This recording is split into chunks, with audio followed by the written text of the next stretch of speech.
Hey guys, this is your warning.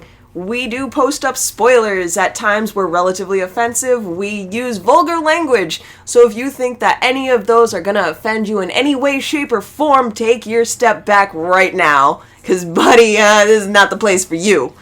Anywho, have fun listening to us, and yeah, this has been your final warning.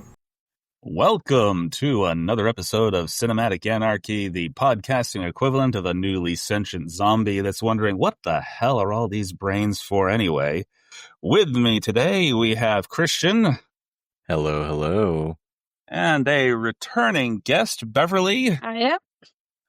The author of this fantastic book right here, the A to Z guide of the so bad, they're good, the bad, and the ugly horror films. I always got to break this out whenever I get a chance. And today, we're going to be talking about the Citizen Kane of zombie films, the Night of the Living Dead film created by John Russo and George Romero. Cinema classic. I tripped right into that very quickly because usually I meander a little bit at the beginning of the podcast. So, yeah, well, this is definitely a classic film. It's one I've seen in part and in full several times over because you can't really watch. There's a lot of horror films where there's just bit and pieces that kind of goes across the screen, and who the hell doesn't know they're coming to get you, Barbara? Yeah, one of my favorite lines. And, like you said, Chris, we'll probably get into the reasons why later. But a lot of cheaper productions that want a horror movie on in the background, it's probably Night of the Living Dead. Yeah, not for the best reasons either. I know there's a lot of story behind how that happened, and we'll get into that at length. But first, I just want to ask, what, if anything, you guys had as a first experience with this film? We'll start with you, Bev. Following on from what Christian said, I think the truly first moment of seeing Night of the Living Dead is seeing clips in other films. I'm wondering, is this a real film or is this a film that they've just made for the film? So it took me a long time to realize that it was an actual proper film. But yeah, I saw it, just randomly stumbled upon it on TV, watched it probably quite, I was in my 30s at that point. So it's not, I didn't see it as a teen or anything like that. So very recently, and yeah, there are issues with it nowadays. But overall, though, there is a reason why this film is a classic. Right, definitely. And your first experience with this film, Christian? Yeah, I mean, if it hasn't been clear yet, I've never been much of a zombie person. But I was really excited to get into this. I mean, this is such an influential film in horror and kind of like is pivotal, like before this, we're getting a lot of cheaper B-movie kind of horror. And after this, we see that even with a low budget, you can make some really incredible horror pieces. And of course, like the sort of effects and gore in this movie were revolutionary for the time. So I was super excited to like actually watch this and not watch it being watched in a different movie or whatever.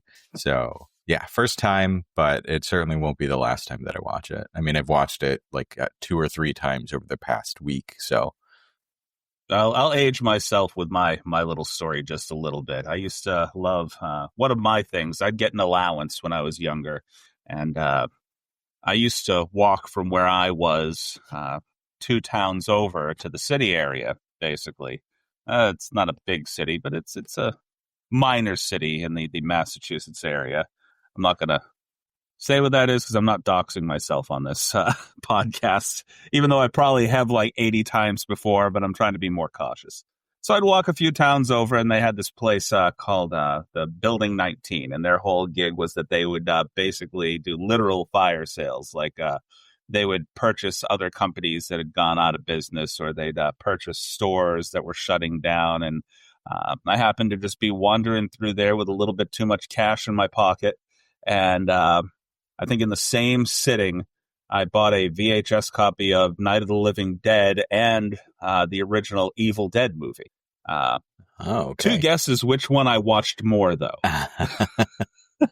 Did you know that they were not in the same universe? No, honestly, I didn't.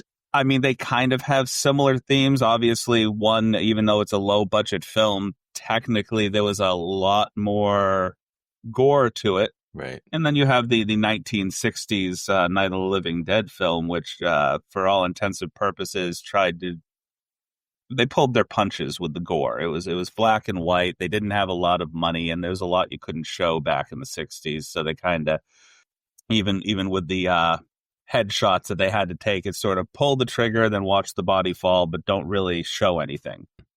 So it's all implied gore, so to speak. Yeah. We know it's there, you just can't see it. I'm sorry. Which is also why probably, there's a couple of deaths in that movie that probably came off as very shocking for the time. Right.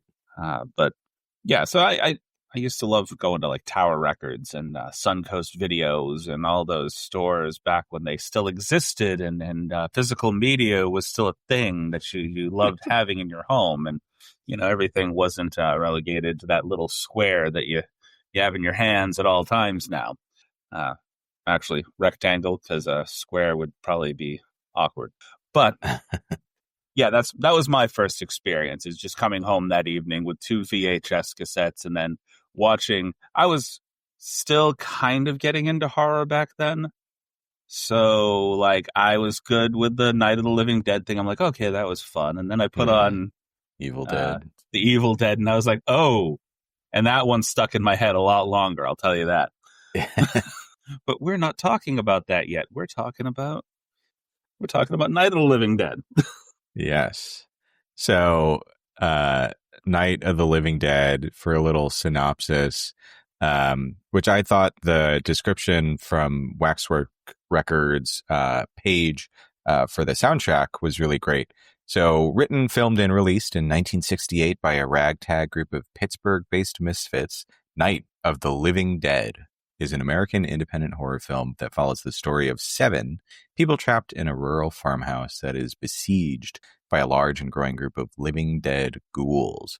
The film is regarded as a cult classic by critics, film scholars, and fans, and has garnered critical acclaim.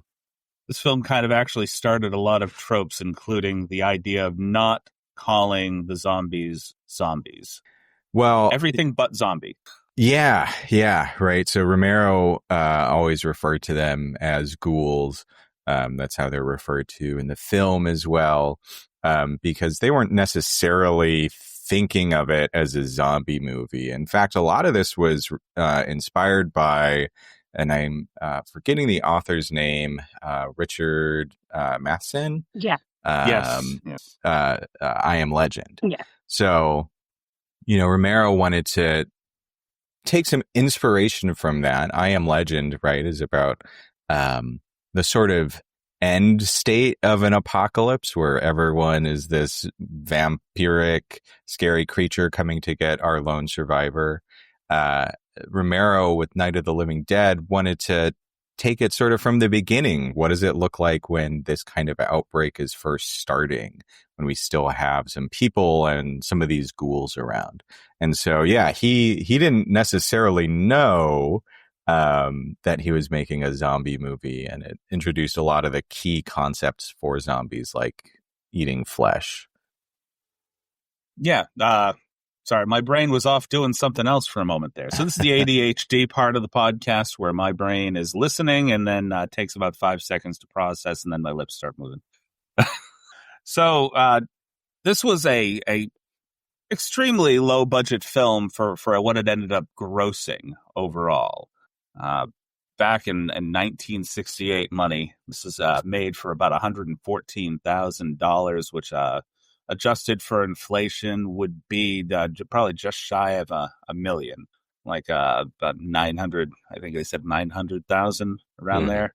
And the film ended up grossing worldwide a little over $30 million at the time. So it made back like hundreds and hundreds of times its original budget. And Sad, poor George Romero saw very, very little of that. Very little.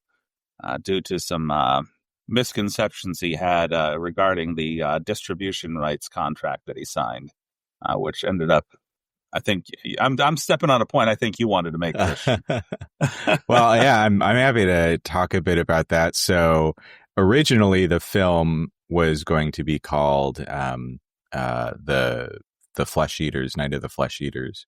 And there was a different film that already had that name. And so right before distribution, they changed the title cards. And the distribution company they partnered with, the Walter Reed organization, neglected to include any sort of copyright symbol. And back then, you had to have the copyright symbol as soon as your works were public. Otherwise, it was just in the public domain. And so because of that error, upon release, this movie was in the public domain. And so that's why we see it in so many of the, lower budget horror films, why we see a ton of different remakes. There was like a colorized version of the film that came out, a whole bunch of releases on VHS and Betamax, all because of that one little symbol missing when the film released. So I'm not mistaken, they went on and corrected, but it wasn't until was it 2016 or something like that they finally got him his copyright? Yeah. I mean, I thought it was maybe even a little earlier, like before we get the rest of the Dead series, but I don't quite remember. I think it was around the time that, if I'm not mistaken, the remake came out. The Dawn of the Dead. My apologies, not the remake of Night of the Living Dead, but the remake of Dawn of the Dead. That I think Snyder had actually helped him get the copyright set for the original film, which is too little, too late, really. But I guess it helps. I mean, obviously, Tom Savini I was going to say Tom Savini had obviously helped with that as well with the 1990 version. Obviously, he then, a lot of the money from that then went to George Romero rather than to Tom Savini as well. So I think that was probably what started the ball rolling again for it to be in the public eye in copyright issues rather than in the public eye as in to be seen. Yeah, I think there was actually a whole legal battle. Like, this was the precedent. They used Night of the Living Dead as sort of a precedent to make sure that other people didn't get kind of screwed over in the distribution process. Yeah, absolutely. It did play like a pivotal role in getting those copyright laws changed so that if you're not missing that one statement, your piece is suddenly, able to be monetized and used by whoever. So moving into the actual film itself, because we could talk about all the technical stuff surrounding the film and how George Romero kind of got screwed out a significant amount of money. I mean, imagine how much more he could have put into the rest of this original trilogy had he actually had access to the money that the first one made.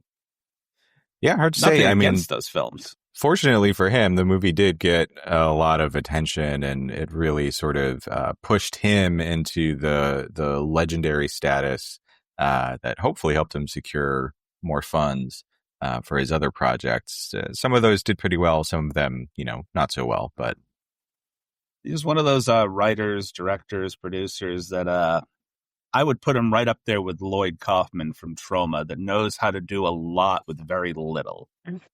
And this was his jumping point, and he learned very quickly to secure your film. Make sure that you know everything you're doing when you put that out there in the public eye, because otherwise you're going to be missing out on a lot of money on the back end. And this, I think, was probably one of his highest grossing films, if I'm not mistaken, if you adjust it for inflation. Yeah, and I'm sure, especially considering like the profits made off of it, it's got to be way up there.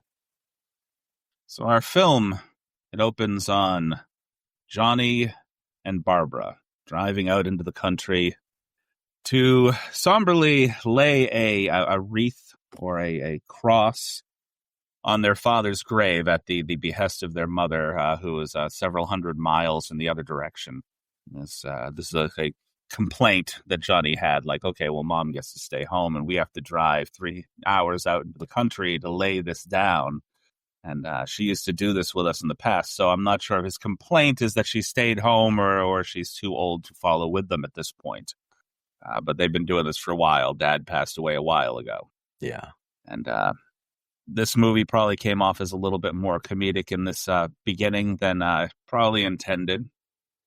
Yeah, but certainly quickly turns as we get introduced to our first ghoul that comes shambling toward our brother and sister, Barbara and Johnny. Yeah.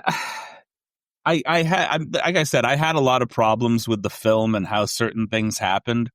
And I know I have to put it in the context of a very low budget film with virtual unknowns at the time, done on like a shoestring budget. And he's just starting out. Basically, this is the beginning of his career, or his popular career anyway. So my complaints with the zombies, which didn't really exist out of I don't know what you call the type of zombies that they used to have, like in like White Zombie and stuff like that. Yeah, so those zombies come out of like Haitian folklore, and like in specific about that, like what the zombie was, more originally was like a revived corpse by a sorcerer or a bokor, who used those zombies for enslavement, right? To do labor. That was like the original idea of what the zombie was. And of course, that evolved over time, largely in part to Romero. But like we said before, right? Originally, this was a ghoul film and not a zombie film. Actually, originally, this was, yes, I believe, a space alien film, if I'm not mistaken. Like, I think John Russo was writing something about space aliens that he got together with George Romero, and they kind of mashed up both of their ideas, and it turned into this. This is why you have a lot of the news reports talking about, radiation from space causing the reanimation of the zombies. And do you know why this didn't end an alien film? Oh, well, I would love some more information, because no, I don't. Budget. What else? Okay. Right. So they didn't have the money really to make like this grand spaceship, and they felt that they had to do something more realistic with the money that they had, something a little more pulled back. George Romero, take some clues from Ed Wood's book, Plan 9 from Outer Space. I mean, you can make a nice space alien movie and not really have to worry too much about it. Hey, we have some good friends over at Hazard Valley Films that made an entire spaceship on a very, very low budget. But I mean, that's 2020 to 2025. That's not 1968. So, okay, I get it. But it just takes a little innovation. Just be crafty. Look around. What could I just slap together and shoot at a weird angle and say, hey, that's a spaceship? So, I did not know that. I didn't realize that they kind of cut it at, hey, we can't make a spaceship. So, I mean, why not just adjust your script a little bit? Say, okay, well, if we can't make the spaceship, let's... Oh, they did, didn't they? Yeah.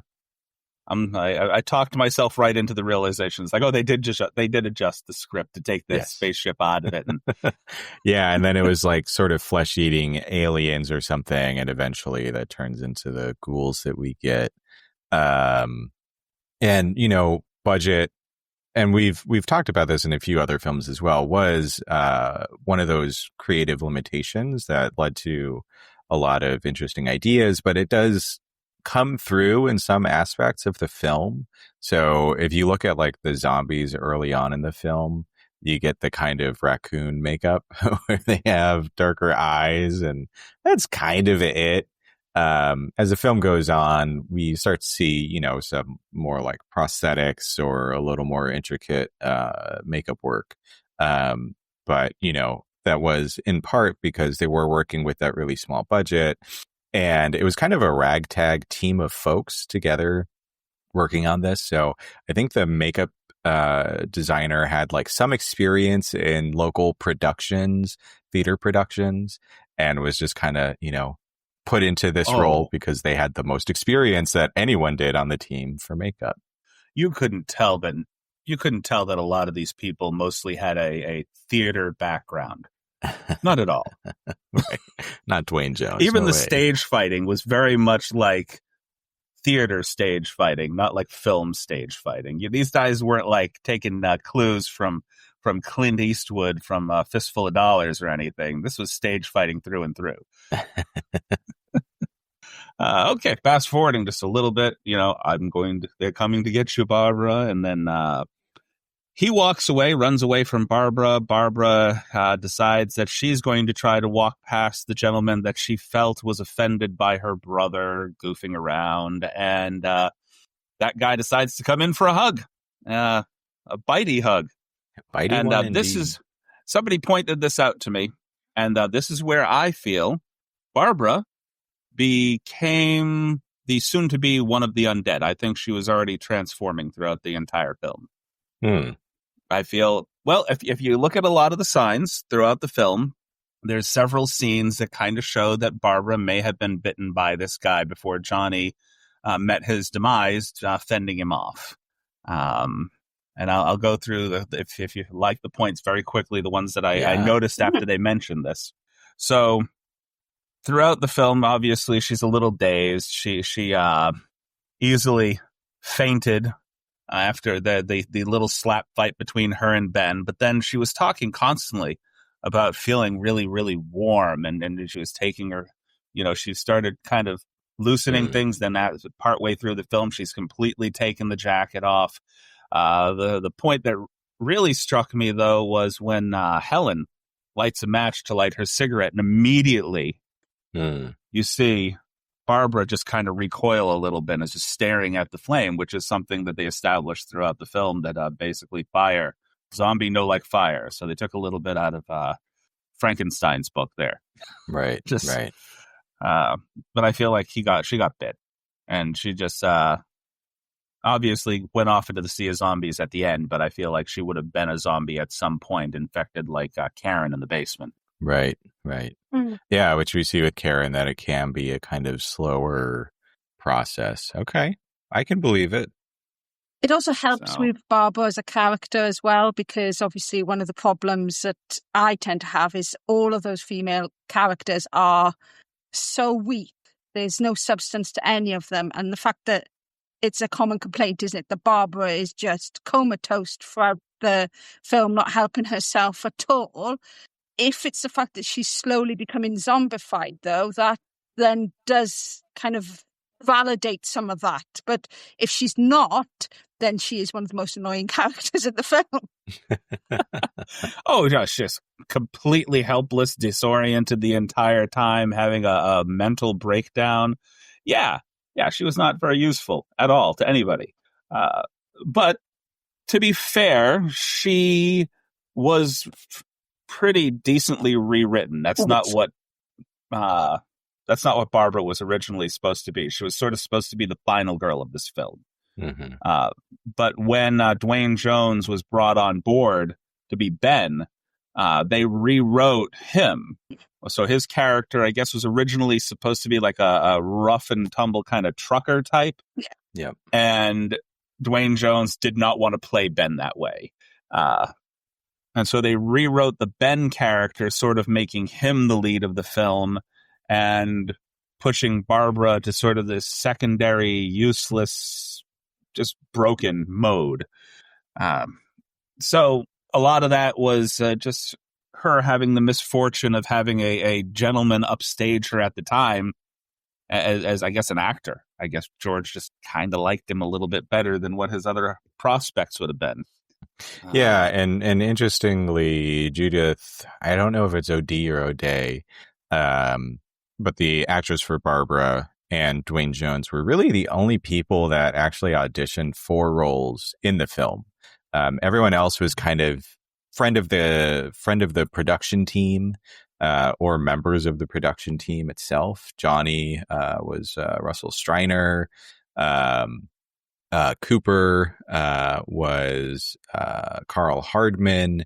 So a lot of the producers actually wind up in the film, whether they're credited as an actor or not, kind of varied. But yeah, these were the only two that auditioned. Dwayne Jones, very, erudite and brought a lot into the role. A lot of the rewrites and like dialogue choices that like Ben states were written by Dwayne Jones. And so there was a lot of like rewriting, piecing things together, kind of like, okay, just say some stuff here that happened. So Judith O'Dea said, during an interview that I don't know if there was an actual working script. We would go over what basically had to be done, then just did it the way we felt it should be done. I believe there was one other person that auditioned, if I'm not mistaken. The young lady that played Judy technically was like I don't know if it was like a secretary, but worked for Carl Hardman. And she auditioned for the role of Barbara. And he's like, you know what? We actually think Judith, we think you'd do better as Judy. Yeah. And they pushed her towards that role. So she kind of had a bit role in the film. There was not a lot to her. Yeah. And just to kind of expand on your point, Bev, there is one strong female character in this film to a point, and that's Miss Cooper. Because she pushes back against the bigotry and the idiot ideas that her husband has quite a few times in this film. And that's actually the other thing, is that she probably landed one of the better lines in the film where she was saying, I know that we basically can't live with each other, but there's no point in us dying together too. Yeah. That doesn't help anybody. I'm definitely misquoting that. I'm trying to look it up as we speak. But the sentiment is there. Yeah. Oh, we may not enjoy living together, but dying together isn't going to solve anything. So that's one of the better lines in the entire film. It's one of the more memorable outside of the one that gets rehashed over and over and over and over again. They're coming to get you, Barbara. Classic. So we haven't even gotten out of the starting blocks with the beginning of this film. We got her running for her life, and this shows a little bit of intelligence on her part before she starts mentally falling apart. She knows Johnny's got the keys. She hops into the car. And she's like, shit. Okay, well, the only thing that I can do is just pop this thing in neutral and coast down the hill and away. And little do we know, and you've probably done the research on this already, the car itself was damaged in the scene. That's why you don't see that side of the car. And so to explain the damage away, they backed the car. They used that scene to back the car into a tree to explain the damage. I love that.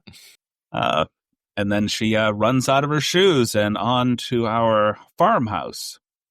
Yes. Did you find out the little interesting bit about the farmhouse that they used for the filming of this? So I know that it was abandoned more or less, and they paid to basically do whatever the hell they want with it, including, boarding it up, destroying it in various ways. That was actually part of what they had to do. Yeah. So the company basically wanted to demolish this building, the place that owned it, and they were getting set to demolish. And he's like, hey, look, can I pay you a little bit to use this property for a bit to make this film? And I promise you, we'll destroy it for you. But before they destroyed it, they had to take this infested, basically abandoned and destroyed building and turn it into something that looked like a livable space. Okay. Yeah. I love that. So yeah, hey, it was like, hey, you know what? We're going to be making a zombie film. We're going to be boarding up a lot, and then we're going to be burning up a lot. So let's just we'll wreck the place for you. How do you feel about that? Well, and when you're working with a small budget, you kind of have to wheel and deal. They had a variety of producers. Some of them, or at least one of them, owned a butcher shop, and so that's where a lot of the meat and such comes from, because they had that connection. So a lot of the cast and crew throughout the film, they had double roles. Yeah. Because limited budget, you can't hire a bunch of actors. So as we get to the house, and she basically locks herself in the house away from the initial zombie. You know, I wrote him down as patient zero.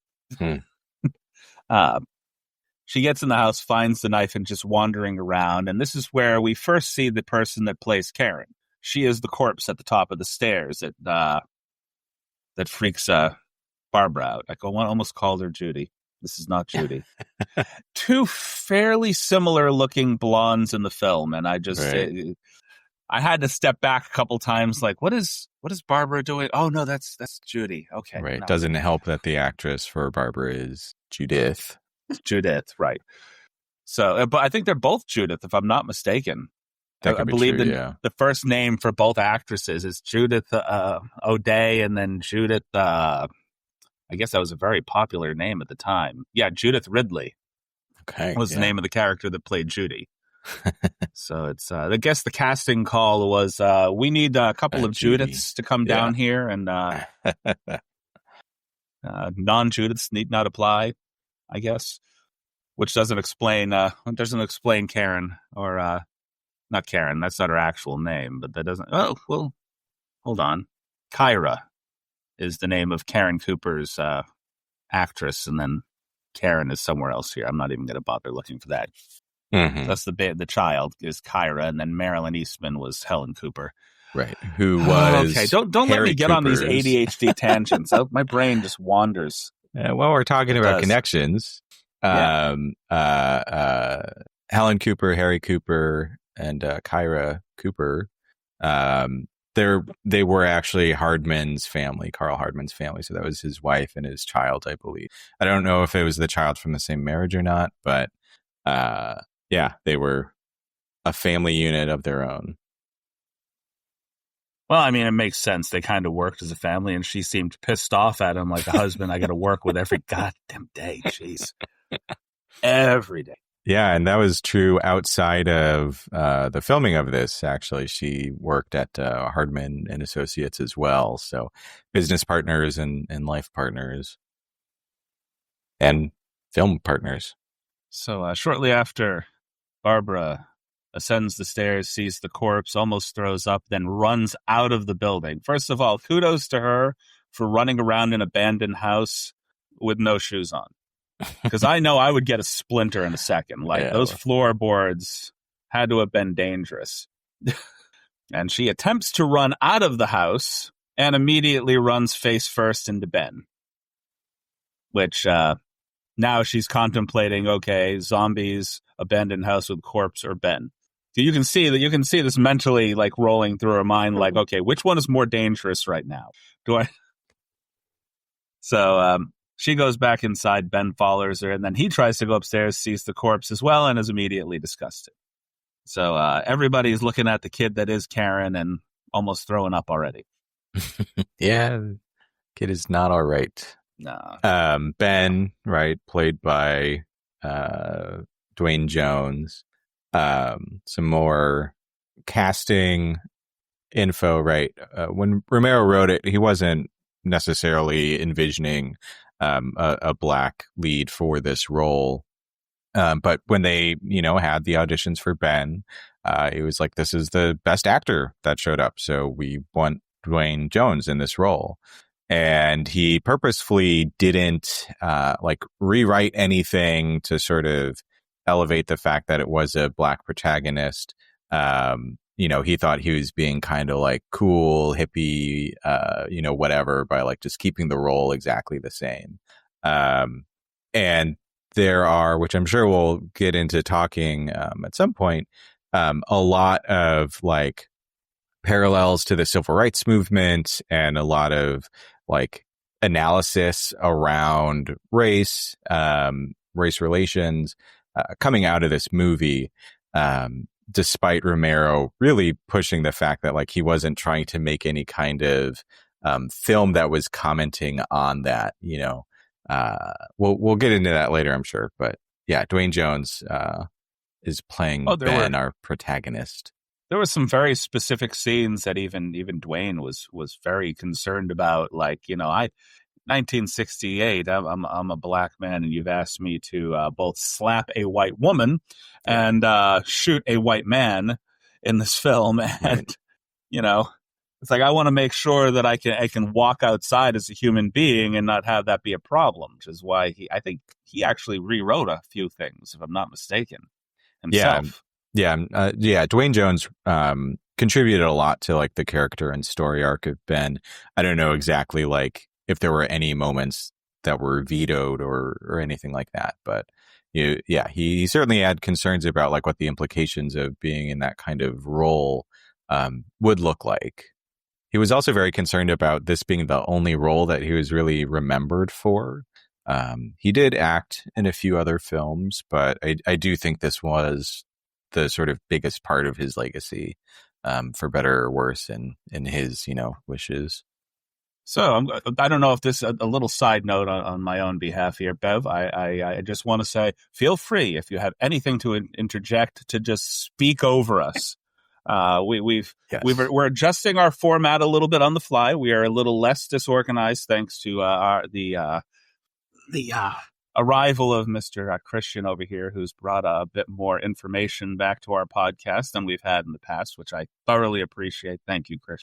This is a little bit of fourth wall breaking on my side. I apologize.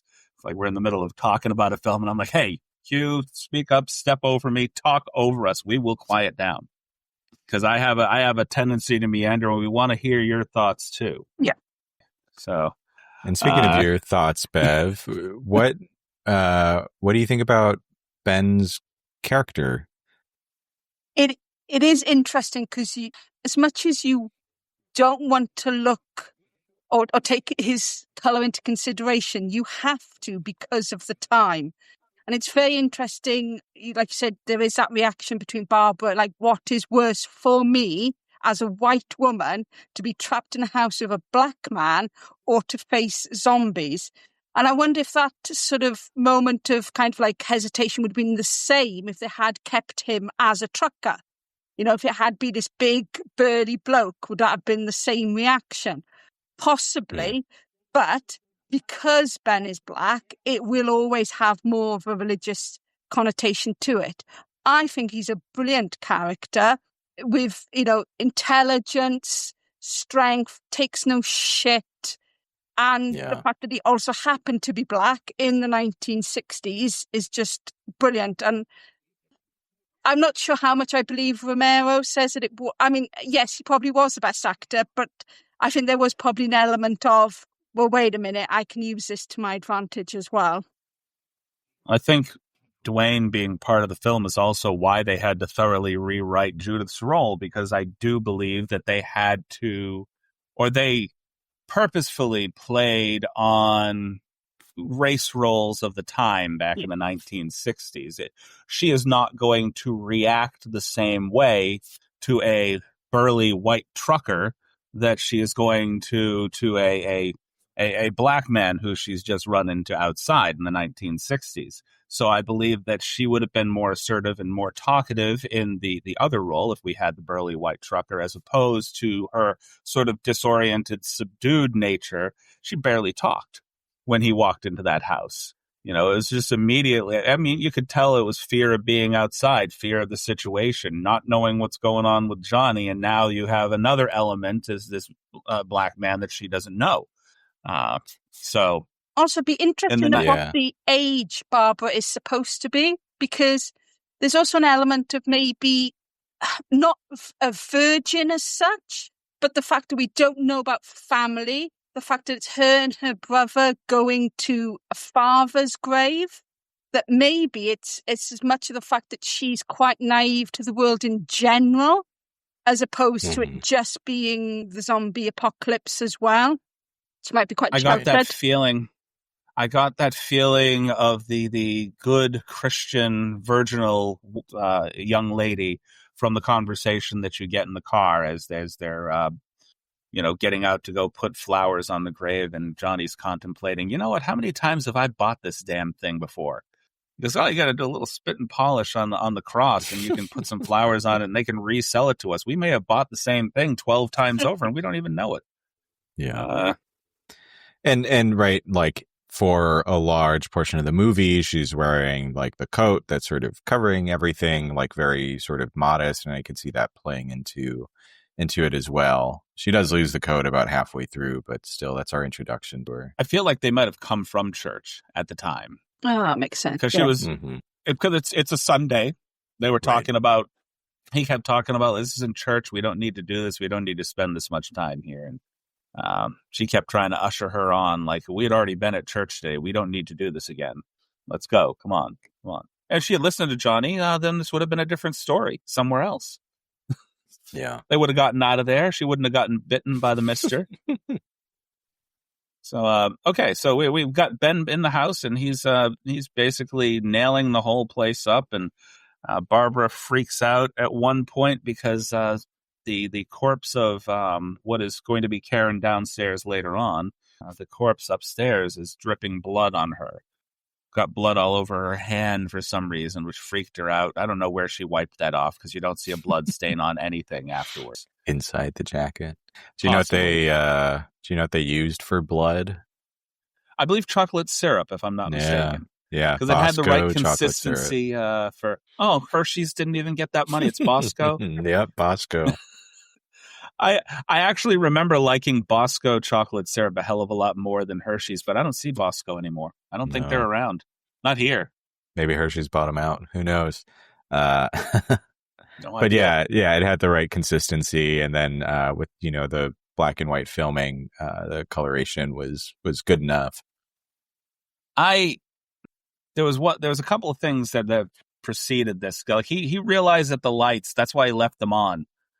When he came into the building, when he left the truck outside with the lights on to try to keep the zombies away. This is why shortly after he basically beats a corpse to death and then drags it outside and sets it on fire, which, by the way, if they were trying to destroy the building, setting several things on fire on the front porch was probably one of the good ways to go to do that.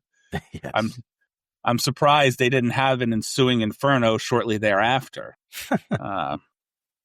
But this is also where, like, one of the things that you don't see in a lot of zombie movies now, zombies wielding weapons. Mm-hmm. So in Romero's zombie films, you could tell that was more of an influence of John Russo, because John Russo's films, his zombies are a bit more intelligent. They do use weapons. They do pick things up. They do use winches to tear doors off, blah, blah, blah, which we will talk about in a later episode. But that is not George Romero's way. George Romero does the slow zombies. He does the slow plotting, just horde that just overtakes everything. Because one slow zombie, you can do a shimmy pass with no problem. You can get away from a slow zombie. But a horde of slow zombies, doesn't matter how fast you are, they're going to get you, Barbara. So that's George Romero's thing. So you see a lot of elements of both writers in this film, and when you watch further zombie films that they were both involved in, you can see where their ideas diverged and became two completely different sets of zombies. Yeah. And we do in Romero's Dead trilogy see some of that, like, tool use, especially in Day of the Dead. But that was kind of the exception for our zombies and not like the rule. Yeah, well, yeah, George Romero's rule was a little different, I guess. I mean, I guess he might have taken a few influences for Bub. I guess you're correct. Day of the Dead. Because Bub was definitely a more intelligent zombie, but that is because one person, regardless of how absolutely and utterly psychotic the guy was, took the time to try to understand whether or not there was still some brain function that allowed you to teach them and sort of restrain them a little bit. Little did they know they were being taught and restrained by also still feeding them the guts of human beings. So the drawback to teaching the zombie is you need to give them the treats that they're used to, which not brains. No, not in George Romero's case. The brains thing, I think, came from Russo more than anything else. Yeah. That's actually a lot of people made that mistake too, that they thought George Romero was the guy that made the brains the thing, and no, it's Russo's films, the Return of the Living Dead series. Yeah, these ghouls are all about the flesh. They'll just eat anything. Yeah. But was this wasn't the film? No, I think this was. No, I'm mixing several zombie films. I can see why you don't watch a lot of zombie films, Christian. Because like all the ideas and the tropes kind of mix together, and you're trying to sort out different zombie things in your head. And I started thinking like, well, was this the one that had the calf brains in it? No, that was Return of the Living Dead 2. That was Return. Yeah. I watched that too close to recording this, so I mean, and so we basically get this whole interaction between the two of them where she's just sitting on the couch completely and utterly just devoid, like her brain is out in left field somewhere, and he's telling her this harrowing story of how he got his truck. You want to know how I got my truck? And this is probably one of the better like monologues in the film, where he basically tells he's like, well, I got the truck at this local diner, but then this gas truck, this guy was driving by with a gas truck, and there was like 15 of these things like right behind him, which now calls into question a little bit of the speed of the zombies. Right. Because you had zombies hanging off the back of the truck. So was it slow? Was he driving slow enough and just didn't realize? Like, I'm just going to slowly pull into the diner, and then, oh, look, 15 of these guys hanging off my ass end. And drove into the diner, drove through the gas pumps, and next thing we know, trucker flambe. And he looked back for help, and he wasn't getting help from the diner because it's just 60 zombies just surrounding them. So, and then she decides to tell her story in a moment which I will call one of the few, or I should say many, shut up Barbara moments in the entire film. She's just kind of disjointedly telling her side of the original zombie meeting, which half of her story does not match up with what we saw, like at all. Like, I was going to go to him to apologize. No, you weren't going to. You were trying to walk right past him. You were looking at your feet when he was approaching. There was no apology coming from you at all. You're like, look, I just need to get away from this guy. I don't know what's going on. He's coming at me. He might be insulted. But, yeah, and that there can be some interesting things there. So first of all, I do like the monologue. It does go to show just kind of like how dazed and out of it Barbara is. That could be one speaking to the slow zombification process, and she's not really remembering things right. But it also could be like some of the like rewriting of like in her mind, right, to present still as like the sort of submissive female, and trying to present herself as like good mannered, and all of that. So I could see it going either way. It was mostly improvised by Judith O'Dea, and I thought it like really spoke well to her mental state. Yeah, I mean, like sometimes victims of certain trauma will misremember interactions, even moments later. If you ask them to recount a tale of like trauma that happened directly to them, they misremember all this stuff that was going on around them. Like, well, I was doing this, this, and this, and they're like, well, that doesn't match up with what we saw. Oh, no, I swear that was what happened. Yeah. So, yes, I think I was going to say there's a very going back to that about trauma and that, there was a very infamous case where the sniper shooter in the clock tower, when they interviewed people a week later, the people that were actually shot at put themselves further away, and the people that were on the brink put themselves nearer. Oh. So it's usually people who suffer the trauma put themselves at a distance, but people who want to be part of the trauma put themselves nearer. Yeah, I mean, that definitely, I think, probably played into this a little bit. And I think it's entirely possible that some of this was a product of not having the script fully rewritten. It's possible that her original character might have actually been that person or had done those things, but they rewrote it. And it's like, actually, this plays kind of well with the trauma that she might have received in that particular moment. So we'll see. Yeah. And, the other important part, too, is that it can be an artifact of the improvisation or like the changes that happen day of filming. You might lose some of those like overarching elements because of the small changes that come up or like those little inconsistencies. Right. Oh, well, I thought we lost you for a moment there, Barbara. It's Bev. I called you Barbara. Oh, wow. I thought we might have lost you, Barbara. You had lost me for a moment, and I've come back as a brain-dead zombie. Yeah. Ooh. Yeah, well, I think we're talking Barbara a little bit too much, and the name's stuck in my head. Your name is right there in front of me, and I'm like, hey, Barbara. No. I've been called worse. That's fair. So after all is said and done, after they've gone through their little story and they're exhausted, we have Ben finally just kind of like, look, okay, Barbara, shut up, quiet, and she kind of panics about. I think this is around the time that she panics and is like, starts talking about needing to go out and find Johnny, if I'm not mistaken, and. Am I misremembering this? Are these events out of line in my head right now? Like, doesn't he get into the slap fight with her around then, and then goes upstairs?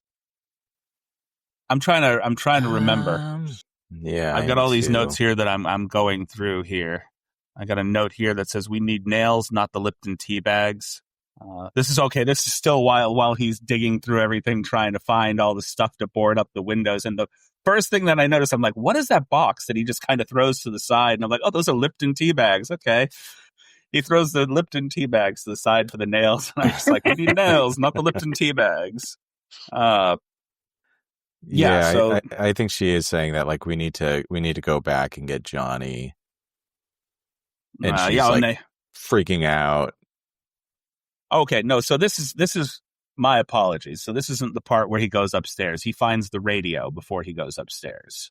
So he basically gets into this whole thing with her, and they said he hauls off and punches her, but it was an open hand. Yeah. As far as I could see. Yeah. So it was like she slapped him, he slapped her back, and she just kind of, I don't know what you would call what she did.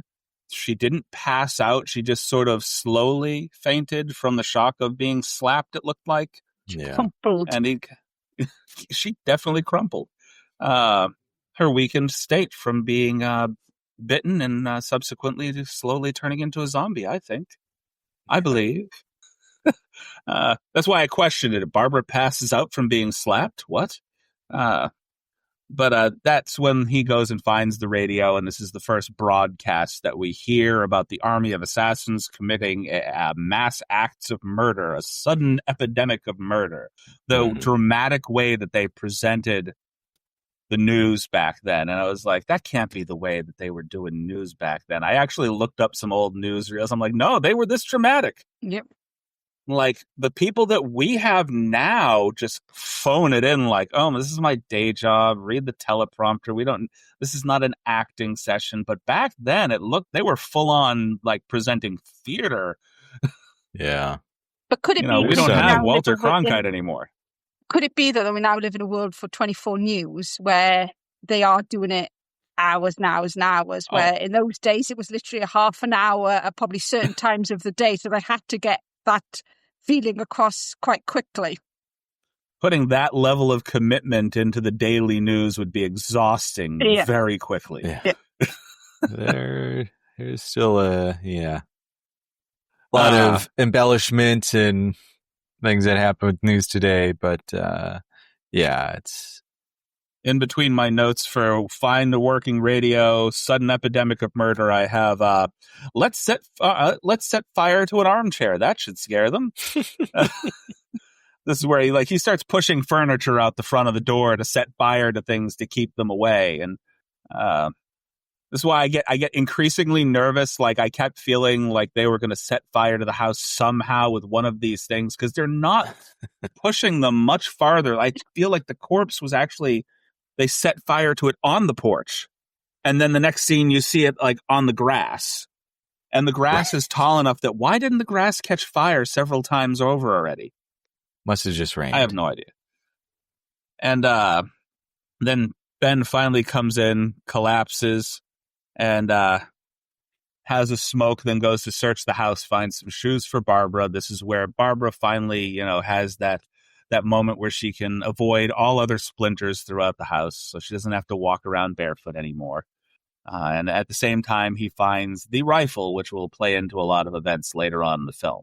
A lot of really, really stupid events.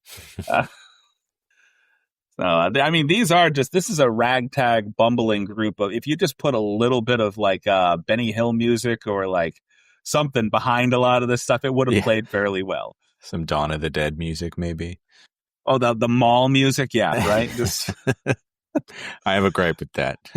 Sorry. I mean, I have a gripe with it, but if you were in the malls back in the 80s, I went to the malls back in the 80s and even the early 90s, and the music playing over the loudspeakers, it was very lively music. They wanted you to enjoy your time there. So if you threw a zombie horde into a mall back in the 80s and the 70s, the 60s, I can imagine if you're playing the same piped-in music, it would come off like you had in Dawn of the Dead, just off-putting. Like, why the hell is this even like this? Who plays this music while zombies are attacking? Oh, yeah, the people that thought this was just going to be a fun mall for people to visit. Yeah. And meanwhile, while they're basically, Ben is setting up, he's putting shoes on her. The news reports going on in the background. Murder victims may show signs of being partially devoured by their victims. Killers are eating the flesh of the people they murder. So at this point, they think that these hundreds and thousands of deaths are being caused by a League of Assassins, like it's some conspiracy theory, like, somebody got Manchurian Candidate. Snap a finger, somebody spoke a word, and hundreds of thousands of people came out of the woodwork to just start killing at random and eating people. So I don't think Manchurian Candidate was the word that I was looking for, but Yeah, sure, it works, right? There's a word. Sleeper agents. Yeah. Sleeper agents, maybe more appropriate. And at that point, Ben goes upstairs. And then a few moments later, after he drags the corpse away, you hear Barbara screaming downstairs because the Coopers have finally emerged from their little hidey hole. Yep. And that puts us Harry Cooper and Tom. About 30 minutes into the movie or so, 40 minutes. Yeah, we're most of the way. A lot of the action happens in the last few closing minutes of the film. Like the last 20 minutes of the film is where most of the real shit hits the fan. So this is Mr. Cooper and what is Harry and Tom. Yep. So we have Tom and Harry. Dick is nowhere in sight. And they come out of the basement and cannot get their story straight as to why they stayed down there while all the hammering was going on and the noise was going on upstairs. Like, whoa, we didn't know. We heard all this hammering and we heard the radio and we didn't know that you people were upstairs. We thought it was the zombies. I'm like, well, the zombies turned on the fucking radio, right? Yeah. All right, zombies are hammering. And then I thought for a minute, I'm like, well, the zombies were breaking headlights and they used bricks later on in the film. So hammering zombies is not that far-fetched. No. We actually get one zombie I laughed at near the very end of the film who, like, all the other zombies are kind of milling about and a couple of them in the background are banging on doors. And then we just have this one zombie with a table leg just boom, boom, boom, boom. Like testing out the weak floorboards. I'll find one, guys. Right. Looking for the stud. I think he was looking for the opposite of the stud, looking for one that can knock through and get to the meat down below. Right. I'm making mannerisms that you can't actually see because I got my hands below the desk there. So that wasn't anything weird. It was just I was pointing down. Right. Disregard the weird motion. Yeah. So a lot of the tension in the film, maybe not a lot, right? But a new source of tension does get introduced when we have our basement dwellers meeting everyone else in the house. Yeah. And for Romero, this is like really where the heart of the film is. So in an interview with IndieWire in 2016, Romero said, when asked about kind of like the racial elements of the film and if that was something he was going for, he shared that, listen, when we made the film, I thought we were talking about miscommunication. People who, even when faced with impossible and improbable situations, still argue among themselves about petty things rather than facing the problem. I find that this is still going on today. That's all I really care about. Then all of a sudden, it accidentally became a racial film because of Dwayne Jones' character. There's nothing in the dialogue or anywhere else that says this film is about race, but that's what made it become important, I guess. So he had this kind of like colorblind approach to the film, for better or worse, and doesn't necessarily think he was making a piece that was making a big statement on it. For him, it was really about like this miscommunication and the ghouls being a danger, but also other people being a true danger. You can tell that he has a bit of color blindness in that area throughout most of his films, even though, like, I think in Day of the Dead, he plays it up a little bit. Yeah. But for the most part, in most of his films, it becomes an issue of miscommunication between the group, people not really being able to get past their own issues and work together for the betterment of themselves. They just kind of fight against each other. Everybody wants their own thing, and it's my thing, not your thing. Yeah. The danger being other people more so than the zombies. Right. And so I had a point that I was trying to make, and then it decided to take a walk out the left ear somewhere. It's on the floor. But yeah, if you take the 1968 goggles off and you watch the film now, you can tell that there was no real intent of making it a movie about racism in any way. But there's several things throughout the film that if you're watching it from the point of view of an audience member from the 1960s, that you could definitely see that, especially the very ending of the film, that there would have been elements of racism, that things could have been kind of filtered through those goggles at the time. Hey, this kind of looks like this guy was being a little racist, and this guy might have been aiming at this guy because he was a little racist or whatever.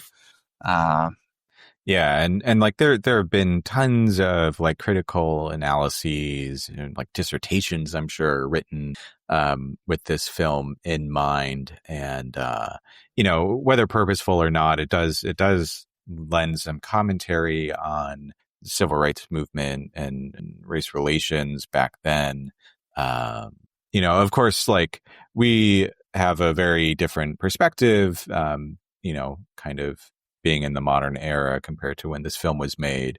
And also just as being, a few white folks talking about the movie, we have our, perspective that maybe limited in some ways there. But yeah, the film, I think, did become this piece where people were able to draw out a lot about race in the 1960s.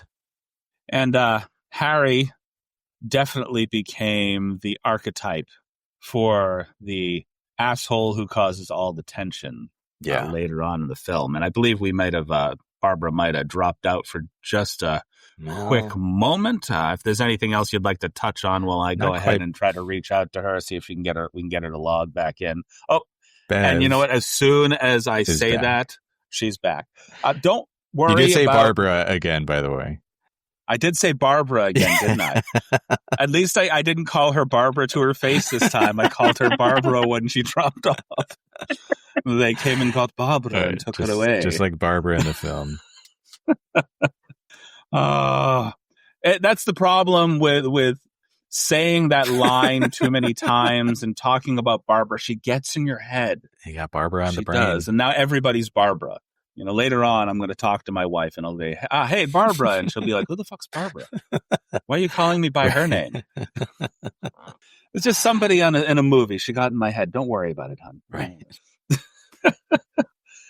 But yeah, Harry becomes the archetype for the tension building asshole that goes throughout a lot of zombie films, including many of both John and George's later films. Yeah, they have that one guy that always provides the most tension in the entire film.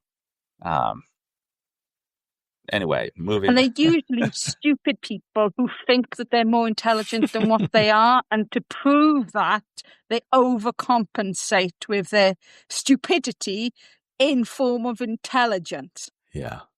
Right. I mean, I think even his wife pointed that out to him when he went down into the basement. It's always got to be your way, doesn't it?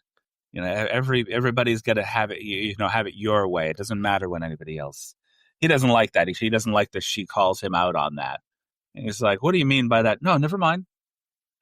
She backs down pretty easy when he confronts her about things. But for the most part, she is willing to kind of pipe up and say, no, Harry, you're an idiot. Yeah.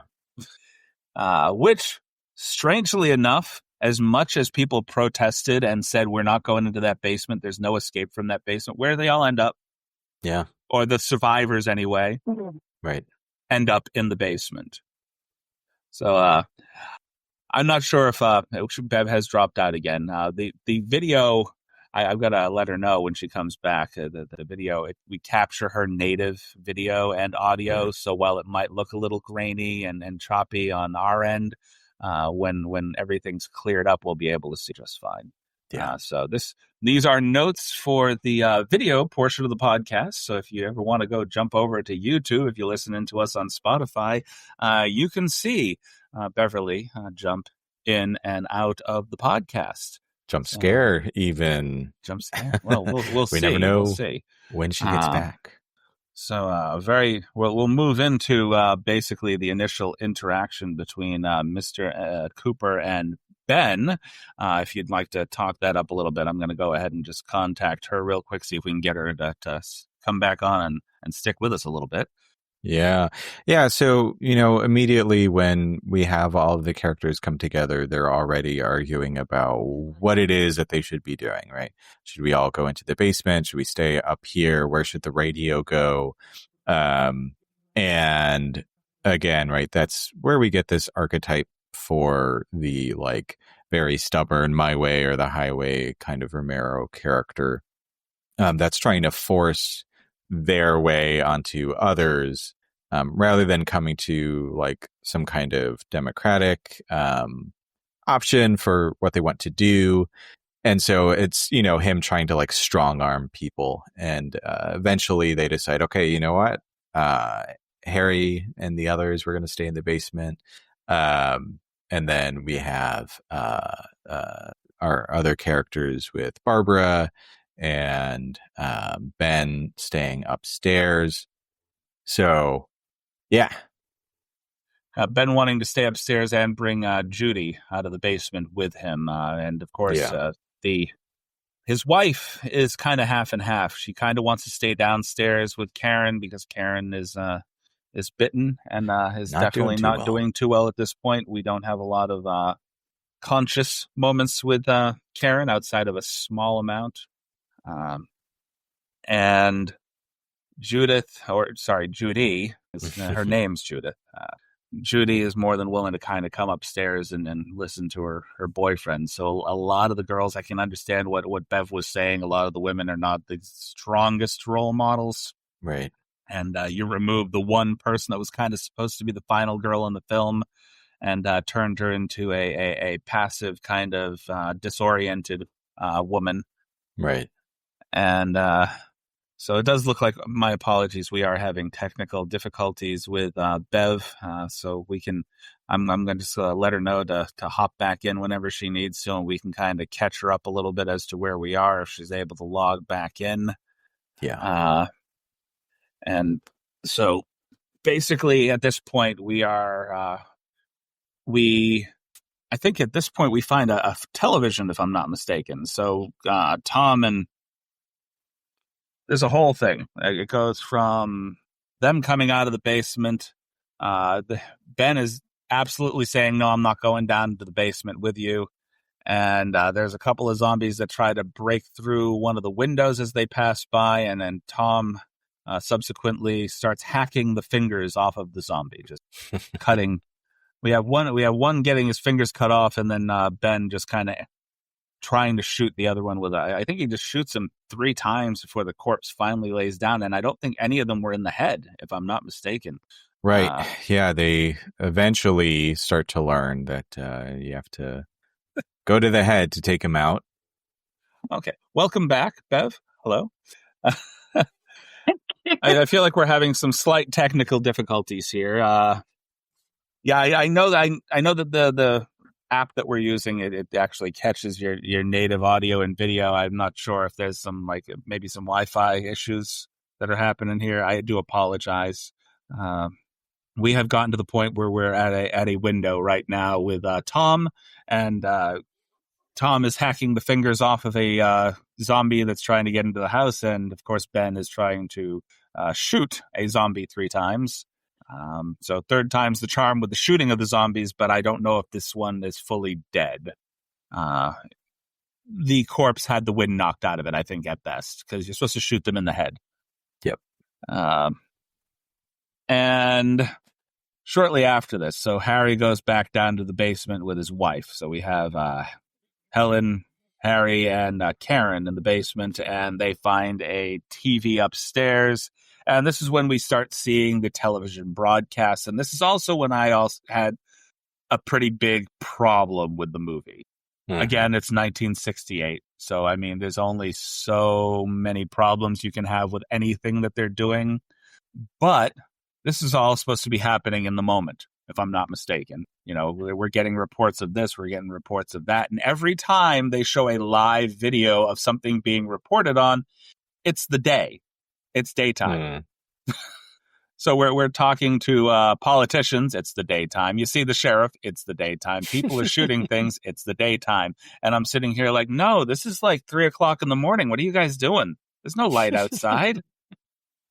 So apparently all these corpses are coming from your end of the pond, Bev, because it's broad daylight. Yeah. Because that would make sense. 3:00 in the morning, it's like 8:00 time for you guys, so we'd actually have some daylight. Yeah. I mean, I guess it is one of those things that slipped by. I mean, there was only so much they could do in the day, and with the time that they had in that house, I suppose. So right. So yeah, this is where we have our television that's basically stating that the dead are coming back to life and devouring the living, and that you need to burn the corpses and set them on fire. And it's like, hey, Ben's like, I'm way ahead of you. I already set a few on fire, and part of the house too. So, and this is where everything starts to pick up speed a little bit. So this is the part of the movie where events start to tumble together, and we get what the Night of the Living Dead is really about, the chaos and everything of just a group of people inundated by zombies, all having their own ideas of what should happen, and none of them being able to fully connect, which causes the demise of several other people. Judy didn't need to die that way, but she kind of threw herself out there. We're getting on that, though. So basically, they've concocted a plan. We need to get the truck, we need to get it gassed up, and we need to get the hell out of here. And that plan involves Tom and Ben getting to the pump with the keys, and Harry throwing Molotov cocktails from the 2nd-story window to basically make the zombies disperse so they can do that. So more fire. I wonder how they destroyed this house in the long run. Any guesses? My first guess would be pointing a shotgun at a gas pump for any reason. Quite a decision. So here, right at that point in the movie, Harry's tossing the Molotov cocktails willy-nilly and gets one pretty close to the truck. Certainly nothing bad can happen there. No, not at all. We end up with this moment that I absolutely enjoyed. So Tom and Judy, just before this whole thing went down, had a deep conversation with each other. And Tom leaves the house, and Judy shortly thereafter decides, I'm coming with you. runs out of the house, and then hears Harry lock the door behind her, and immediately turns around like, shit, I made a mistake. Fuck, I'm committed to it now, let's go. Yeah. And none of them wanted Judy either, but Ben's just like, all right, if you're gonna come with us, just get in the truck, come on. Right. Because Ben's not going to leave anybody out to dry. He doesn't like the fact that she came along, but first rule of zombie apocalypse, if you get in the car, don't shut your jacket in the door. Don't do it. So as you were saying, Harry is throwing Molotov cocktails out the window, causing chaos. As he does. Oh, I was letting you lead us the rest of the way there, sir. Oh. I'm happy to, Bev, if you want to lead us through as anybody well. Can lead us the way. I'm happy to shut up for a minute. Shut up, Chris. Me, not you. Right. Our escape route goes up in flames, and that happens sort of as Tom and Judy are driving off. Tom accidentally gets some gasoline on the truck in the nearby Molotov cocktail, which starts our trail of flames. Tom thinks he can outdrive fire. Turns out that's a little more difficult when the truck itself is on fire. I think his initial thought process was to get the flaming truck away from the gas pump so there wasn't a major explosion. Right. And he didn't think, hey, hun, do you have enough intelligence to know we're going to have to hop out of this car in a minute? As far as I know, there wasn't anything on her side of the truck obstructing her from opening the door and getting out. Could have been a ghoul in the hiding, but... It's possible, but if your jacket's caught in the door and the car is on fire, then it's possible when your boy jumps out, open your door and go out the other way. Right. Zombies be damned. The truck's on fire. They're not going to get anywhere near it because, fire, So I just think that was extreme stupidity on Judith's part, which led to the death of both of them. And the loss of the truck. Oh, okay. Well, I was more concerned about the death of the people. I didn't even think about the truck. Two dum-dums died. And the truck went up in flames too. Yeah, so that's their escape route. That's gone. And this led to the next most interesting moment in the film. After we have our good boy Ben battling his way back through the zombies with a torch in hand, just kind of shooing them away, and a lot of them look more than willing to bite him in spite of the torch being there. Like if you point the torch at them, I guess it's pointing it at them like a gun that makes them shoo away. And the ones to the left are like, oh, the fire's pointed that way. We can bite this side, Now's my chance. And I do like that moments later that the zombies all treated poor old Judy and Tom like barbecue. Just hopping on that truck. In spite of the fire that's still in the bed of the truck, they're just like, oh, barbecue. And all those fresh bits that apparently didn't burn up. Just slightly warmed, crispy outside. I don't know. What was that? Right. Yeah, I mean, one of the things that, we think about are like, what are the rules? And I guess, they don't like fire, but if they'll deal with a little fire if it means mealtime. Yeah, I guess. In this movie, at least. A lot of this led to like different films where zombies are only go out at night, and there's more activity during the night because for the most part they don't like the light. They have a light sensitivity. So that's one trope that this film kind of created. But there are no rules in this particular zombie movie because we're just figuring shit out right now.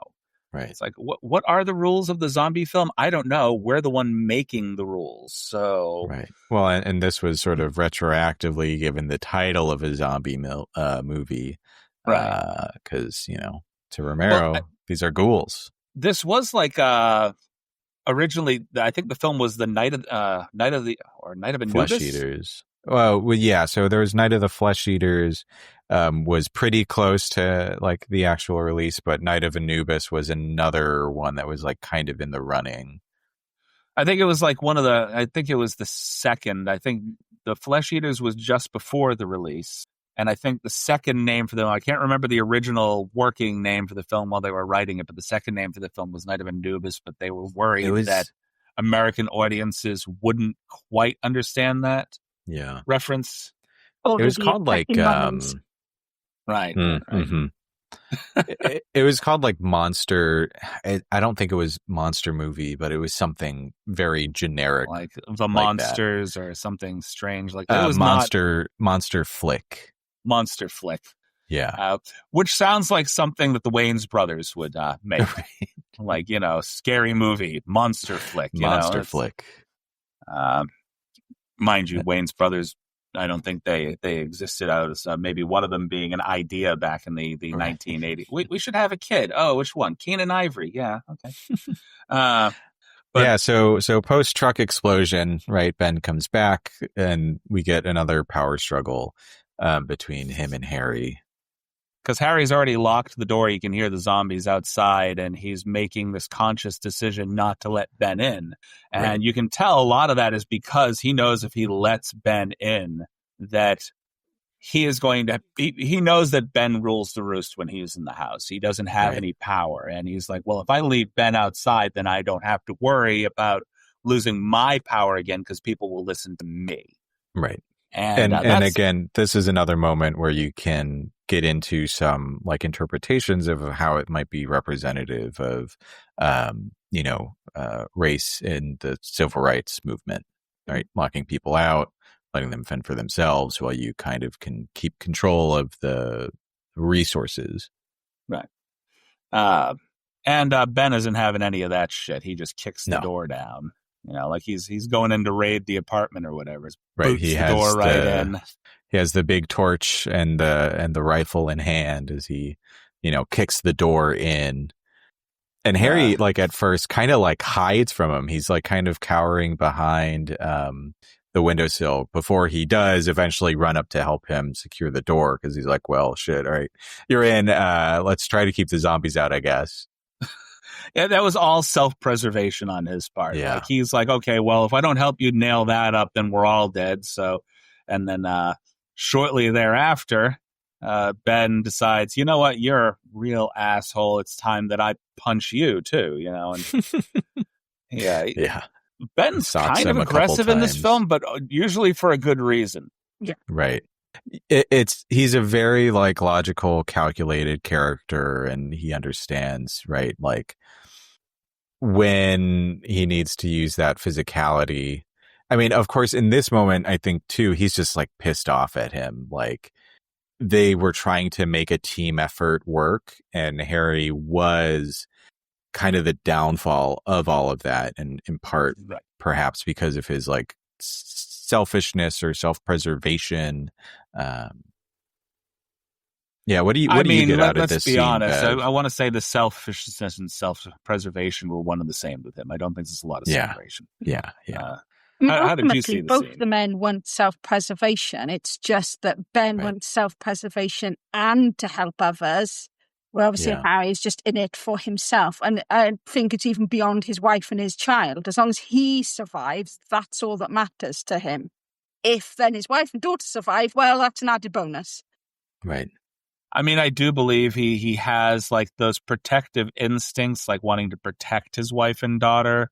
But I think, honestly, like if there were a situation where it was him or his wife and his daughter, he would definitely flee and protect himself above all else. Yeah. That's just kind of the guy he is. He's just sort of a self-involved, you can imagine a moment, can't prick. you, where he would push the wife in front of him to the zombie to sort of delay to get his own escape. Right. Which also makes his last living moment kind of interesting. Sweet. Which happens in a few moments. Mm-hmm. So this chaos just pretty much descends on the house after that. It's absolute. We have this moment where they're all upstairs and they've all decided, you know what? It's almost 3:00. Isn't there supposed to be a report coming out at 3:00? And I found it interesting that there was no conversation whatsoever about Tom and Judy. None. Mm-hmm. It's just like there was nobody's saying you're to blame. Nobody's saying what happened. Everybody is just like, you know what? Let's focus on the 3:00 report. They're dead now, and we don't want to talk about them. So I just thought it was an interesting choice, deciding not to have a conversation about them afterwards. And then, of course, the impending report has a more complete idea of what these zombies are about. And I had it written down somewhere, but my brain is not. So yeah, I had 3 a.m. broadcast in the daylight, and right over across the pond. They do have like a sort of broadcast where they're talking to the sheriff, if I believe at this point, where they're basically where the sheriff's planning to do in and around the surrounding area. Stay put. We'll come find you. We find out later on that the sheriff is not necessarily discerning about who he shoots. Just shoot anything that happens to be moving. Right. So them saying we're coming to you doesn't necessarily mean you're safe. Right. And shortly after that, that's when all hell breaks loose. And our Miss Barbara finally loses her marbles altogether. Mm-hmm. We have a power struggle between Ben and Harry, who's now plotting to get the gun and has the gun for about 5 seconds before I guess he threatens Ben with the gun. Yeah, he points it at him. And said, basically asserting his point, we're all going down into the basement again. Yeah. We're not listening to you anymore. I've got the gun. You don't have the gun. I have control.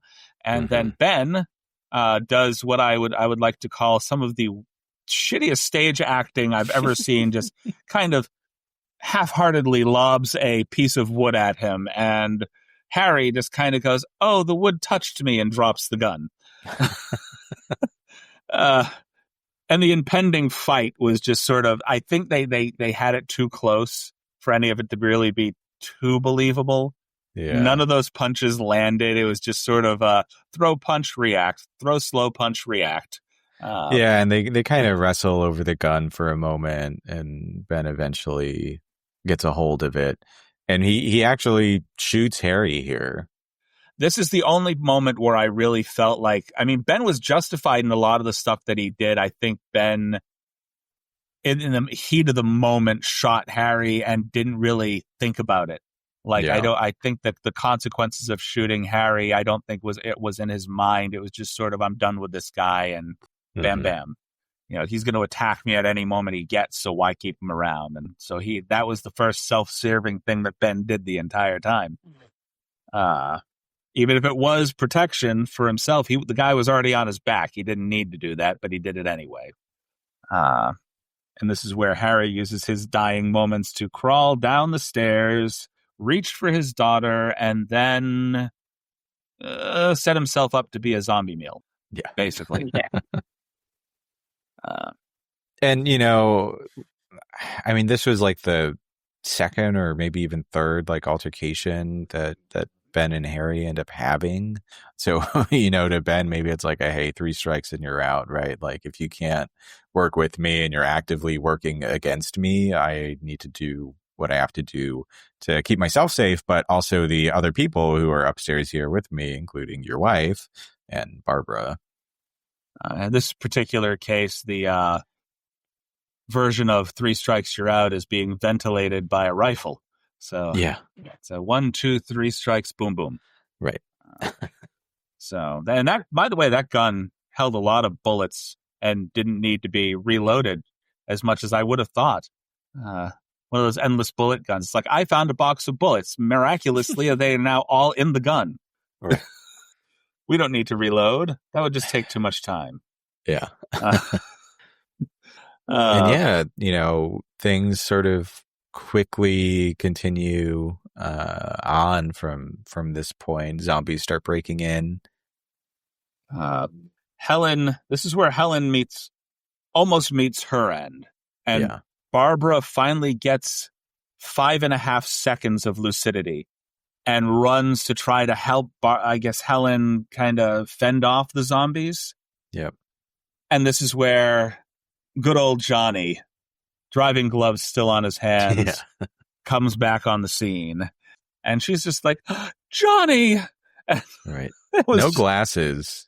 Well, the glasses got knocked off when he got Yeah. bludgeoned by Patient Zero. Yeah. Those were gone a long time ago. I don't think the zombie is going to think, hey, you know what? I can't really see the food I'm Right. trying to eat. Maybe I should go back for those. Yeah. You know, I've got the keys. Maybe I could even drive back and find them. You know, no, the zombies will pick up things. If anything, you would pick up the glasses and just start smacking the outside of the house Right. with it, I think. We also, along with Johnny, get our original zombie that started off the film, and Zombie Karen. Yeah. Oh, and Zombie Karen, that was another point during the film that I thought was interesting. We're rolling it back pretty far now, because when you start seeing all the zombies getting a little too close to the house, one of the zombies, no, not Zombie Karen, my apologies. The woman who played Mrs. Cooper, Mm-hmm. I guess her name is Karen, if I'm not mistaken. Oh, is it? Am I mixing it? Is it Karen? Am I thinking Helen? Okay, Helen Cooper. Marilyn is her actual name. Yeah. And I'm mixing up names again. So at least I didn't call Bev Barbara this time. The person who plays Mrs. Cooper was actually a zombie outside, the one that randomly eats a cricket. Yeah. Which I was praying that her eating the cricket would do away with the sound effect, that ear-piercing cricket sound that they used throughout the entire film. But no, it didn't do away with it. We still get to hear a lot of those crickets. Yeah, I was watching this with my partner, and she was like, "Is that in the movie or outside?" And I paused it, and she was like, "Oh, wow. That's annoying." It's like, it was really loud. Like, it is. Who was the sound tech that was like, what would really make this movie interesting? Like, we could keep some people in the seats if we just threw a bunch of cricket noise in there and then amplified it by 1,000 and then just made people sit there through the torture. Carl Hardman, who played Harry, did a lot of the music audio stuff on the film. So he's the one who pulled. So a lot of the scoring isn't original because they didn't have money for that. Right. So they pulled from different pieces that were in the public domain to use in the film. And so these are public domain crickets? Yeah, public domain crickets. And maybe they were just that loud at the farmhouse where they were recording, and they're like, all right, I guess you're part of the film now too. He also, Carl Hardman, did some of the electronic droney synthy stuff that we get more near the end. He made that. So yeah, if you have a problem with the crickets, take it up with Hardman. Bev, I want you to tell me how you feel about what is potentially the most disturbing scene in the film that comes up. We've already gotten past Miss Barbara going back into the arms of her loving brother Johnny and getting taken out to the zombies, which I'm sure we're just like, oh, she's not one to eat. She's going to be one of us soon. And we get down into the basement with Miss Helen, who is greeted by her daughter, and probably the most gruesome scene in the entire film. Why don't you walk us through that? Tell us how you felt about it. I mean, what we have is, like I said, we essentially, Karen has now become a zombie. She gets the trowel and she attacks her mother. And I always wondered if this was some sort of commentary about the kind of the youth coming up. We always want to rebel against our parents. And, the 60s, again, it is a very prominent time for the youth fighting against the establishment. What might have made that scene more powerful if it had been her against Harry as opposed to her against Helen, so her against her dad rather than against her mum, showing a more kind of rebellions against the patriarchy. Yeah. And some archaic ideas even for the time. Yeah. But there is still that sort of myth, isn't there, that, a mother's love is the most important thing that you can have. But if you don't go, if you don't have that to rebel against it, it's still seen as something quite demonic. And the idea of new generation versus the old, that's something that like Romero wanted to push through with the film in the 100 Scariest Movie Moments, like Bravo miniseries documentary, which is fantastic. Romero does say, like, you know, he wants to promote this idea of like the new generation devouring the old, in a symbolic and also very practical sense here with Karen and Helen. So yeah, I think you're spot on with that.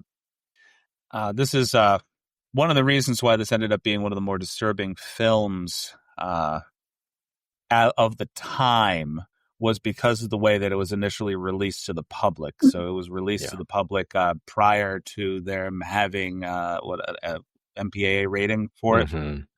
So it was basically released to general audiences. Like kids could go in and watch this film with their parents, and so having a film of this nature and people bringing their kids to see it. First of all, it's Night of the Living Dead.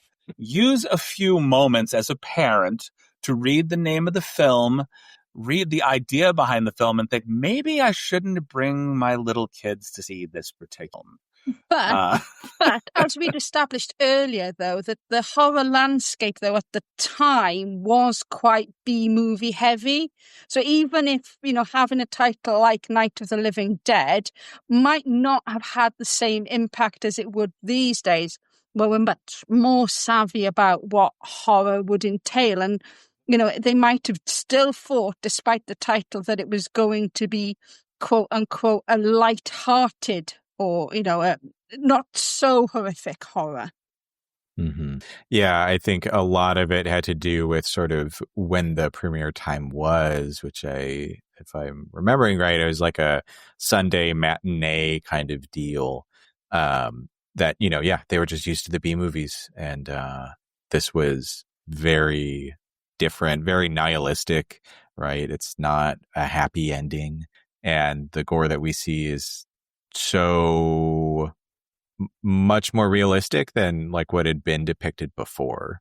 And so I think it was in the Roger Ebert review or something like that, where he talks about like the children crying by the midway point because they just had no idea what they were getting into.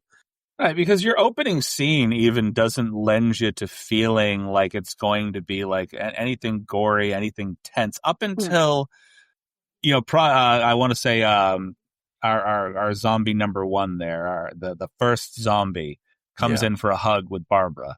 You know, patient zero comes in for a hug, and that's when you start getting the feeling, oh, well, okay, this is not a lighthearted film at all. You know, Johnny's joking around now. Johnny's got his head split open on a gravestone. Oh, okay.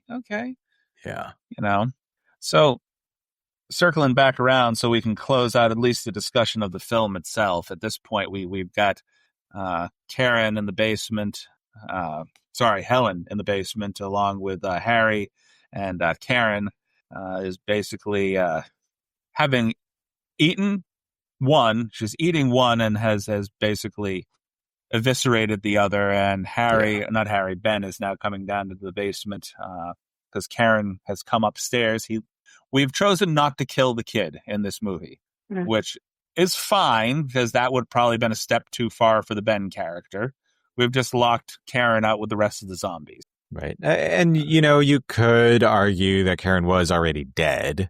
So would it be killing her? Who knows? I mean, you know.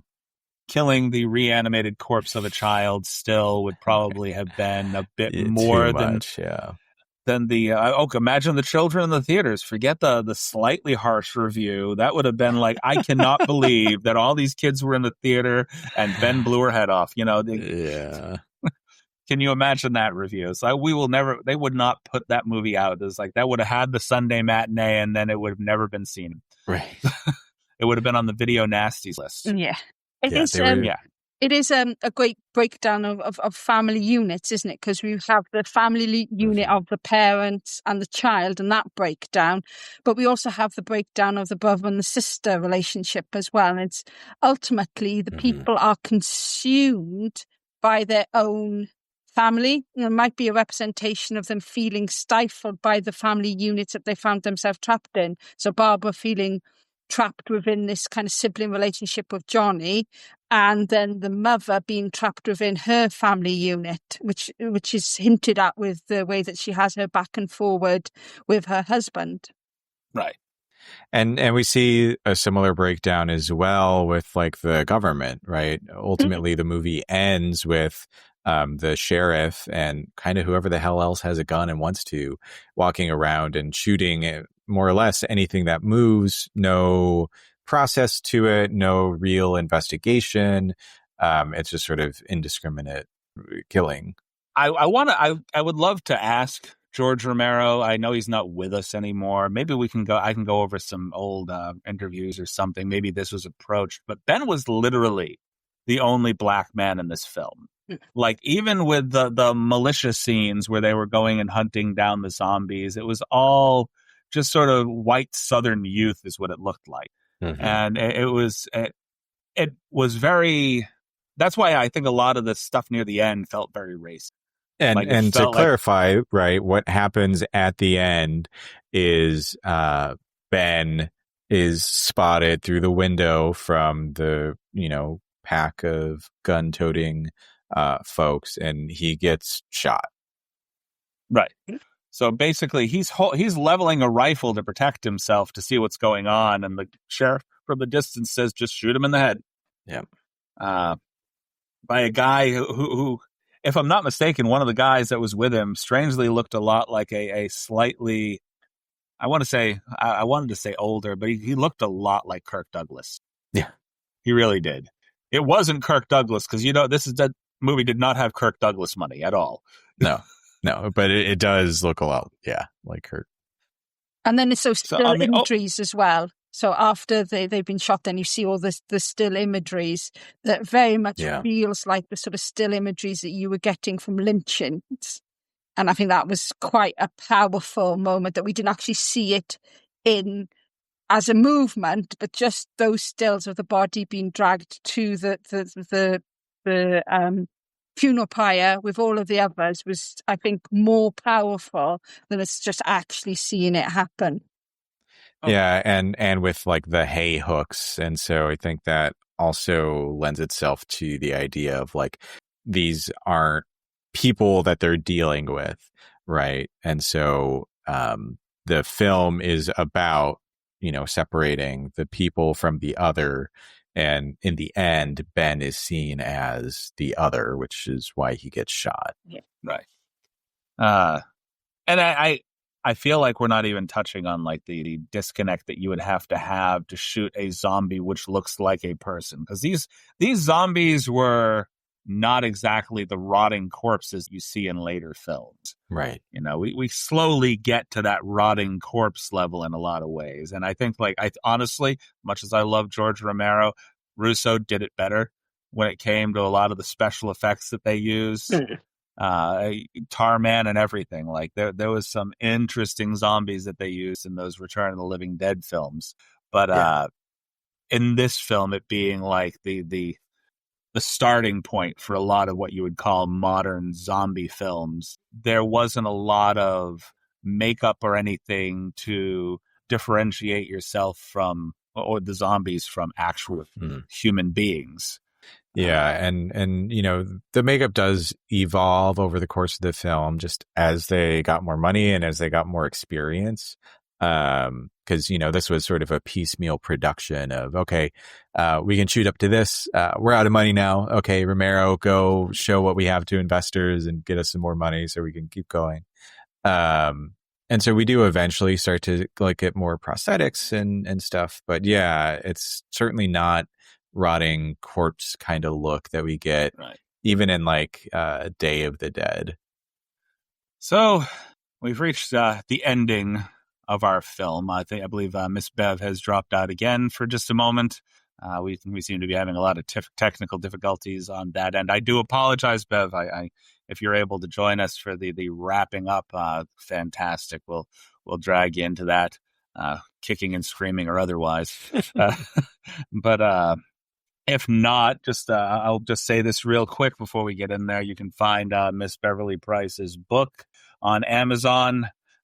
It is, again, the A to Z of the so bad they're good, the bad, and the ugly horror films. And I remember the name of the book, but it's like it's a bit of a mouthful, so I have to look at it to make sure I'm actually reading it correctly. Because I have stumbled on the words a few times trying to explain it to people personally, and it's like I wish I had just brought the book with me. So I'll get that out of the way, and I may even say something about it again if she hops back on here. I'm hoping she'll join us again. I believe maybe the Wi-Fi on her end is not treating her the best at all. So, seeing as we've discussed the film from beginning to end, which is something I don't do all that often, but I felt it was necessary to do with this particular film.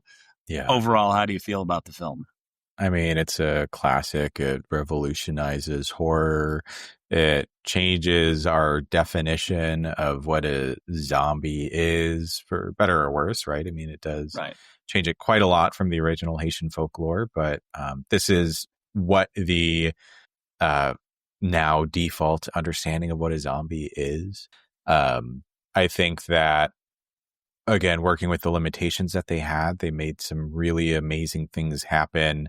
The 35 millimeter black and white film gives it this like air of realism. It kind of like goes back to like wartime footage even. And yeah, it's just a great film. Okay, we'll let you talk. We're at the point where we're just sort of wrapping up and allowing, we're kind of talking about our own feelings on the film itself. I'm hoping you don't drop out again. We're going to let you talk about how you feel about the film overall as a movie. Yeah, I mean, as highlighted, there are some problems. The character of Barbara being one of the bigger problems. However, I'm going to rewatch it with your zombie theory in mind and see if that changes my opinion of it. But like I said, there is a reason this film is a classic. There are moments where it dips, like I said, with the, stopping to do listening to the report. There seems to be threads that kind of picked up and dropped, like not establishing, talking about certain deaths and stuff like that. But overall, for what is essentially the first film for a director, a low budget, almost guerrilla style film, the fact that we're still talking about it so many years later just tells you that despite its flaws, it is a powerful film, and it always will be. Well, for myself, like I said, this is a film that I bought alongside of another film that I absolutely loved. So it wasn't that I absolutely loved this film when I first watched it. It is one of those films that you go back to because you realize it is the starting point of what you would call almost any modern zombie film. There are so many tropes that started with Romero and John Russo's writing there. And it is something that, I mean, it still kind of stands the test of time. It still has commentary that you can feel now. You watch the film, and if you watch it through, 2025 goggles, it plays a different story. If you think about it, it's set in the time that it was. You can imagine it being a more tense film, something a little bit more intense to watch because there wasn't a lot of stuff out there like that. Overall, I'm not disappointed in having watched it probably about 5 times this week. Yeah. It is of the 2 trilogies that we have for Romero, the original Dead trilogy and his follow-up trilogy. I'd say that it probably ranks about second of the films that I've enjoyed watching. Not for nothing, his second trilogy doesn't feel anything like the original trilogy.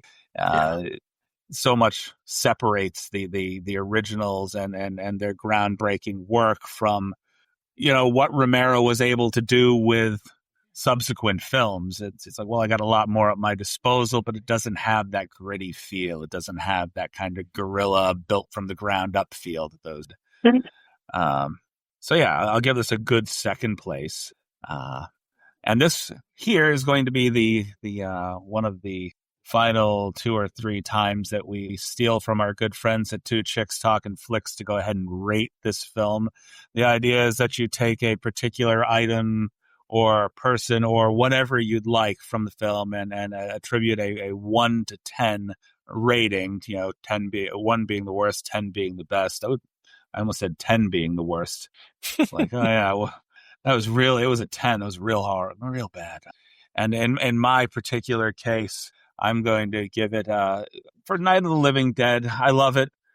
I do realize there's flaws, and I know it is a classic, but overall, as a film, I'd probably give it a solid maybe 6.5 bricks thrown through the window by a zombie. And that's about how I feel about it anyway. Yeah, okay. Yeah. For me, it's a film with a lot of depth. It has sparked countless discussion and analysis. And whether or not it was intended to, get people to think about race, that is what happened. And it was also a very pivotal movie for horror.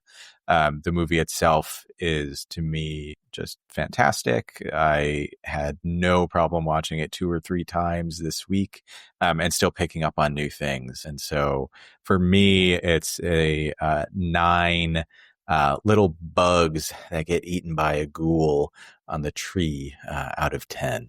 They are ghouls, not zombies. So my mistake. Sorry, George. My apologies. Yeah, I'm probably somewhere in the middle of both of you. So I think overall, I'd go for 7.5 trowel carrying killer child ghouls out of 10. Okay. But that's...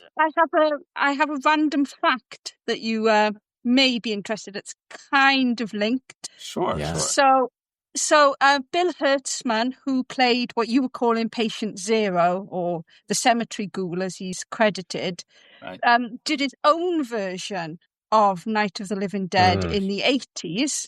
Oh. In the UK, it's called Zombie Nosh, which is funny because nosh is a slang term in the UK for, how can I put this politely?